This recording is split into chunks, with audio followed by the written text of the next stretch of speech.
Hi guys, it's me, Royalty Ali. So today I'm coming to you with a tutorial. Well, not really a tutorial because I just started actually. This is my second dream catcher. But I'm basically recording myself while I make this so you guys can see how it's done as I go along. And also I will leave probably my email in the description box so that you guys can order dream catchers if you would like. Just send me an email and I can send you details on pricing and sizes, and you'll just let me know like the colors that you want and basically the size. Without further ado, let's get started.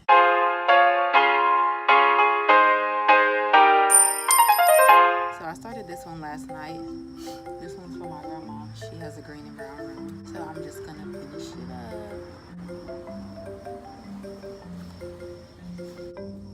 That is so pretty, y'all. Look at that. And I'm not even finished yet. That is so gorgeous. Yeah.